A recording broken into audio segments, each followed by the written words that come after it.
Hello every one, easy റെസിപ്പിയിൽ ഇന്ന് നമുക്ക് മുട്ടക്കുറുമ ഉണ്ടാക്കാം. മുട്ടക്കുറുമ ഉണ്ടാക്കുന്നതിന് വേണ്ടി 5 മുട്ടയാണ് ഞാനിവിടെ എടുത്തു വച്ചിരിക്കുന്നത്. മുട്ട വേവിക്കാൻ വെച്ചപ്പോൾ ഞാനതിൽ കുറച്ച് ഉപ്പ് കൂടി ചേർത്ത് കൊടുത്തു.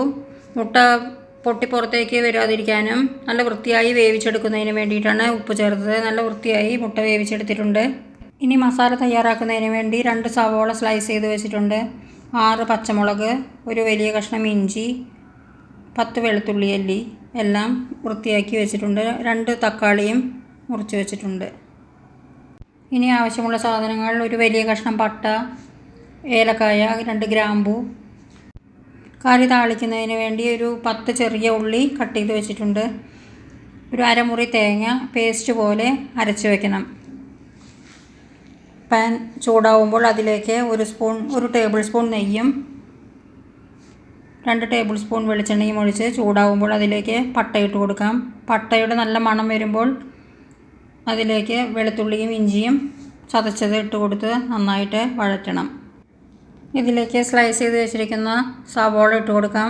ഒപ്പം പച്ചമുളക് ഇട്ട് കൊടുത്തിട്ട് നല്ല ബ്രൗൺ കളർ ആവുന്നത് വരെ വഴറ്റിയെടുക്കാം. സബ്സ്ക്രൈബ് ചെയ്യാത്തവരെല്ലാം സബ്സ്ക്രൈബ് ചെയ്ത് ബെല്ലൈക്കൺ കൂടി എനേബിൾ ചെയ്തിട്ട് കാണൂ. നിങ്ങൾ ഇത് ട്രൈ ചെയ്ത് നോക്കിയിട്ട് ഇഷ്ടമായെങ്കിൽ ലൈക്ക് ചെയ്യാനും കമൻറ്റ് ചെയ്യാനും മറക്കരുത്. സവോള നല്ല ബ്രൗൺ കളർ ആവുന്നത് വരെ നമുക്ക് ഇളക്കി കൊടുക്കാം. ഇതിലേക്ക് 2 ടീസ്പൂൺ ഉപ്പ് കൂടി ചേർത്ത് കൊടുത്ത് നന്നായി ഇളക്കാം. ഇപ്പോൾ സവോള നന്നായിട്ട് വഴറ്റി കഴിഞ്ഞു, നല്ല ബ്രൗൺ കളറായിട്ടുണ്ട്. ഇനി നമുക്കിതിലേക്ക് ആവശ്യമുള്ള മസാലകളെല്ലാം ചേർക്കാം. ഇതിലേക്ക് 1 ടീസ്പൂൺ മഞ്ഞൾപ്പൊടി ഇട്ട് കൊടുക്കാം, 2 ടീസ്പൂൺ മല്ലിപ്പൊടി,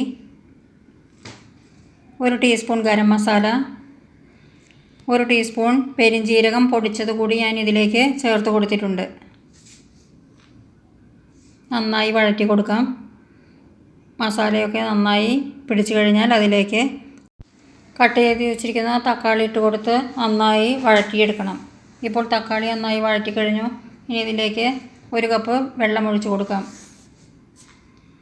വെള്ളം നന്നായി തിളച്ച് മസാലയൊക്കെ നന്നായി അതിലേക്ക് പിടിച്ചു കഴിഞ്ഞു. വെള്ളം നന്നായി ഒന്ന് വറ്റി വരുമ്പോൾ അതിലേക്ക് അരച്ച് വെച്ച തേങ്ങ കൂടി ചേർത്ത് കൊടുക്കണം. നന്നായിട്ട് ഇളക്കി കൊടുത്ത് 2 മിനിറ്റ് കഴിയുമ്പോൾ 1 ടീസ്പൂൺ പഞ്ചസാര ചേർത്ത് കൊടുക്കണം. തേങ്ങ ഒഴിച്ച് നന്നായിട്ടൊന്ന് ഇളക്കി കൊടുക്കണം.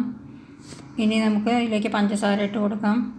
ഒരു ചെറുനാരങ്ങയുടെ പകുതി കൂടി ഇതിലേക്ക് പിഴിഞ്ഞൊഴിച്ച് കൊടുക്കണം. ലൈം കൂടി ഒഴിച്ച് കൊടുത്ത് നന്നായി ഇളക്കുക. എന്നിട്ട് ഇതിലേക്ക് കുറച്ച് മല്ലിയില കൂടി ഇട്ട് കൊടുക്കാം.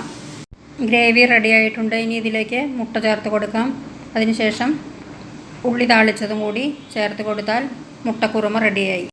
എല്ലാവരും ഇന്ന് തന്നെ ട്രൈ ചെയ്ത് നോക്കൂ. ഇഷ്ടമായെങ്കിൽ ഷെയർ ചെയ്യാൻ മറക്കരുത്. അടുത്ത വീഡിയോയുമായി വരുന്നവരെ എല്ലാവർക്കും താങ്ക് യു.